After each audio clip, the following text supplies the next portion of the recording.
అల్లూరి సీతారామరాజు జిల్లాలోని దేవీపట్నం పోలీస్ స్టేషన్ను డీఎస్పీ సాయి ప్రశాంత్ తనిఖీ చేశారు. వార్షిక తనిఖీల్లో భాగంగా అన్ని రికార్డులను పరిశీలించారు. పోలీస్ సిబ్బంది విధులు సక్రమంగా నిర్వహించాలని డీఎస్పీ సాయి ప్రశాంత్ పేర్కొన్నారు.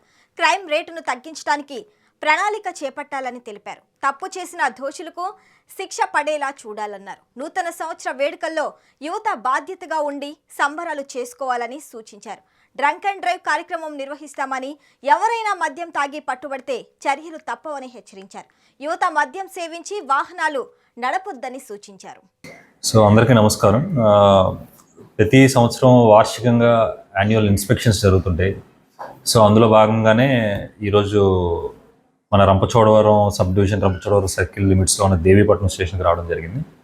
సో ఈ ఇన్స్పెక్షన్లో భాగంగా ముందుగా ఆఫీస్ స్టాఫ్ ఎవరైతే ఉన్నారో మొత్తం అందరితో ఇంటరాక్ట్ అయ్యి వాళ్ళకి సాధక బాధకాలన్నీ తెలుసుకొని సో వాళ్ళకి ఏమైనా ప్రాబ్లమ్స్ ఉన్నాయో తెలుసుకుంటాం. అండ్ స్టేషన్ ఎట్లా మెయింటైన్ చేస్తున్నారు, స్టేషన్లు అన్నీ సరిగ్గా ఉన్నాయా లేవా, స్టేషన్లో ప్రాపర్టీ ఎంత సరిగ్గా ఉందా లేదా, దాంతోపాటు ఈ స్టేషన్ లిమిట్స్ అనేది సరిగ్గా మెయింటైన్ చేస్తున్నారు లేదో చూడడం కాకుండా అన్నిటికన్నా ముఖ్యంగా ఇప్పటి వరకు మనకి ఎంతవరకు క్రైమ్ ఉంది, ఓకే, ఆ క్రైమ్ మనం తగ్గించడం ఎట్లా చేయాలి, ప్రివెంటివ్ మెజర్స్ అంటే క్రైమ్ జరగకుండా చూడాలంటే ఏ మెజర్స్ తీసుకోవాలి, ఆల్రెడీ జరిగిన క్రైమ్లో అసలు ఏ మార్గదర్శకాలు ఇవ్వడం వల్ల ఆ క్రైమ్ని మనం ఛార్జ్ షీట్ వేయడానికో లేకపోతే తప్పు చేసిన దోషులు ఎవరైతే ఉన్నారో ఒక శిక్ష పడేలా ఇన్వెస్టిగేషన్ ఎట్లా చేయాలనేది ప్రతి క్రైమ్కి అంటే జరిగిన ప్రతి క్రైమ్ మీద మనం నిర్దేశాలు ఇస్తాం.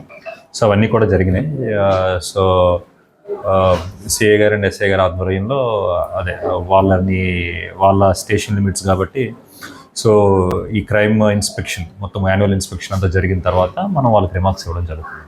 ఓకే, సో ఇక్కడ ఉండే లోకల్ ప్రాబ్లమ్స్ ఏమున్నాయో కూడా తెలుసుకోవడం వల్ల ఒకటి నెక్స్ట్ ఇయర్కి ఇంకా బెటర్గా ఇచ్చే నిర్దేశాలతో ఇంకొంచెం బెటర్గా స్టేషన్ ఎలా నడిపించాలని తెలుసుకోవడమే కాకుండా సో స్టేషన్ మీద ఒక అవగాహన కూడా మనకి ఆఫీసర్స్కి స్టేషన్ మీద అవగాహన రావడానికి కూడా ఈ ఇన్స్పెక్షన్ వెళ్ళిపోతుంది. Thank you.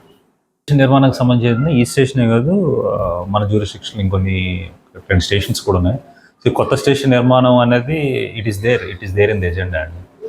బట్ ఏమంటే దానికి సంబంధించిన కరెక్ట్ టైం వచ్చినప్పుడు లేదు మేము కూడా సీనియర్ ఆఫీసర్స్ దృష్టికి తీసుకెళ్తాం. కొత్త స్టేషన్కి సంబంధించి అది వచ్చినప్పుడు అక్కడ ఖచ్చితంగా జరుగుతుంది. ప్రస్తుతానికి ఈ స్టేషన్ టెంపరీ స్టేషన్ అయినప్పటికి కూడా ఓకే, ముందున్న ఎస్ఐలు సిఏలు అయితేనేమి ఇప్పుడు ప్రెజెంట్ ఉన్న వాళ్ళు అయితేనేమి దీని ఒక ఫంక్షనల్ స్టేషన్గానే మెయింటైన్ చేస్తున్నారు. ఏదో ఒక టెంపరీగా ఏదో ఉందని కాదు, స్టేషన్ కూడా ఫంక్షనల్గా ఉంది.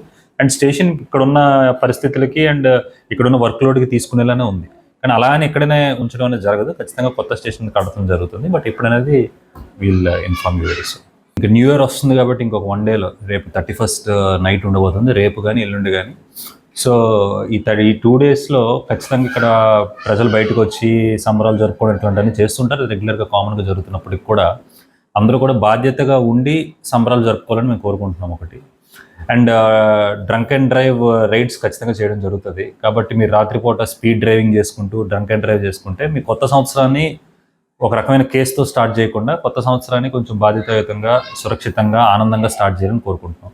కానీ మీరు ఎటువంటి మిస్టేక్ చేసినా లేకపోతే ఏమైనా గలాటల్లోకి వెళ్ళినా లేకపోతే తాగి ఏమైనా గలాటలు పడినా లేకపోతే డ్రంక్ అండ్ డ్రైవ్ చేసినా కూడా కొత్త సంవత్సరాన్ని ఒక కేసుతోనో లేకపోతే ఒక ఇబ్బందితోనో స్టార్ట్ చేయకూడదని మా పోలీస్ వారి సైడ్ నుంచి కోరుకుంటున్నాం. అండ్ నెక్స్ట్ రాబోతున్న సంక్రాంతికి సంబంధించి అయితే ఇక్కడ ఉన్న కోడి పందాలు ఇట్లాంటి చిత్తులాట పేకాట ఇట్లాంటి వాటిలన్నింటినీ జరగకుండా ఓకే, సో దాని మీద ముమ్మరమైన చర్యలు చేస్తాము. దానికి ఇంకా కొంచెం టైం కూడా ఉంది. ఒక స్పెషల్ పార్టీని ఒకటి పెట్టి కూడా మీరు రెగ్యులర్గా ఇన్ఫర్మేషన్ తీసుకుని దాని మీద రైడ్స్ చేయడం జరుగుతుంది. మరిన్ని లేటెస్ట్ అప్డేట్స్ కోసం చూస్తూనే ఉండండి నెంబర్ 1 న్యూస్. సామాన్యుడి చేతిలో సామాజిక అస్త్రం.